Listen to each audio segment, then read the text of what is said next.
Hello दोस्तों, स्वागत है हमारे YouTube channel dark web star पर। और अगर आपको भूत प्रेत और डरावनी कहानी सुनना पसंद है तो हमारे चैनल को सब्सक्राइब करना ना भूलें। साथ ही में नोटिफिकेशन बेल भी दबा दें कि आने वाली हर वीडियो आपको पहले पहुंचे। तो चलिए दोस्तों, शुरू करते हैं। मेरा नाम विपुल राजपारा है। मैं फोटोग्राफिक स्टूडियो में काम करता हूँ। मेरे पास खुद का कैमरा आ चुका था, इसलिए मैं प्राइवेट ऑर्डर भी ले लेता था। एक दिन मेरी लता भाभी ने कुतियागढ़ गांव का एक काम दिलाया। किसी की बर्थडे पार्टी थी।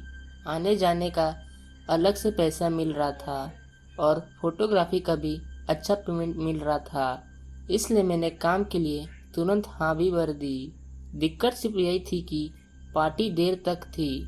उसके बाद वहाँ पर रुकने का कोई अच्छा ठिकाना नहीं था, इसलिए रात में ही ट्रैवल करके घर लौटना था।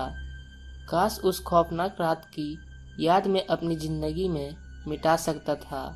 मुझे याद है, ऑर्डर की डेट पर मैं कैमरा सेटअप लेकर वहां पहुंच गया था। रात को 8 बजे पार्टी शुरू हुई। अभी मैंने 4 से 5 फोटो खींची थी, तभी अचानक एक सुनहरे बाल वाली गोरी चिट्टी लड़की मेरे सामने आ गई। उसने हॉल के बाहर आने का इशारा किया, शायद उसे कुछ काम होगा। मैंने उसे कैमरा दिखाया और कहा अभी नहीं आ सकता।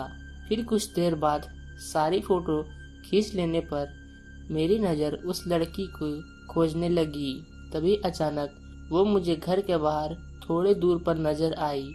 मैं फौरन उसके पास गया। उसकी आंखों में गजब का गुस्सा था। उसका चेहरा फीके रोशनी में ही लाल नज़र आ रहा था।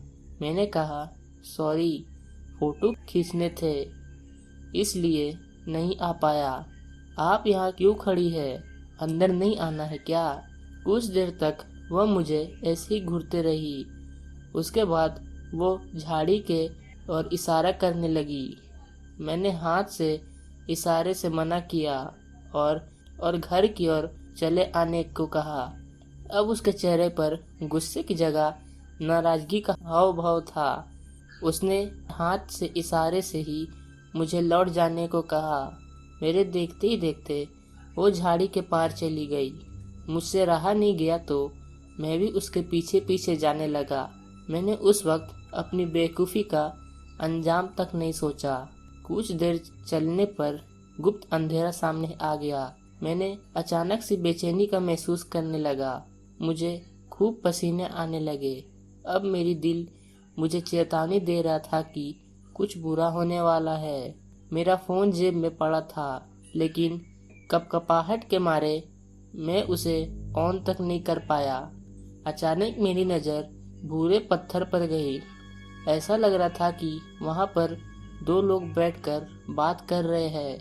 मैं गिरते पड़ते उनकी ओर जाने लगा, लेकिन जब मैं वहाँ पहुँचा तो मेरी रूह कांप गई। वहाँ पर वो लड़की बैठी थी जिसने मुझे झाड़ी के भीतर आने का कहा था।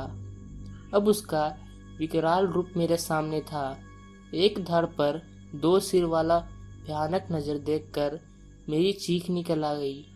उस लड़की के धड़ पर जो एक और सिर लगा हुआ था, वो बुरी तरह से कुचला हुआ था। उस भयानक आकृति से दिल दहला देने वाली आवाज़ आ रही थी। मैं उसी वक्त वहाँ से अंधाधुंध भागने लगा और किसी तरह एक कच्चे रास्ते पर आ गिरा। थोड़ी देर में 2 बुलेट वाले लड़के आए और मुझे बर्थडे पार्टी वाले मकान तक ले गए। उन्होंने मुझे धमकाते हुए पूछा कि मैं वहाँ झाड़ी के भीतर क्या कर रहा था। अब लड़की वाली बात बता देता तो मैं और भी मुश्किल में पड़ जाता, तो मैंने वो बात नहीं बताया।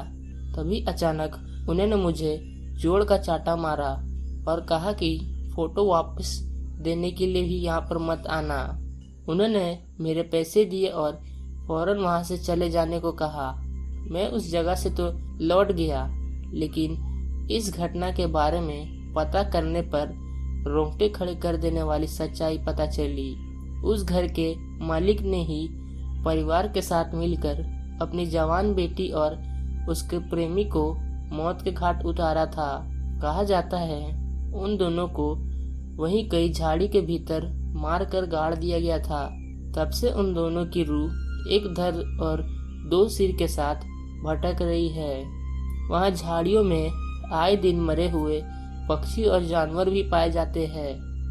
मैं उस खतरनाक जगह से जिंदा तो बच आया, लेकिन कभी न मिटने वाली भयानक याद मेरे जहन में बस गई। तो दोस्तों, ये थी आज की कहानी। उम्मीद करते हैं आपको पसंद आई होगी। अगर आप ऐसी कहानी रोज सुनना चाहते हैं तो हमारे चैनल को सब्सक्राइब करें। तब तक के लिए गुड बाय।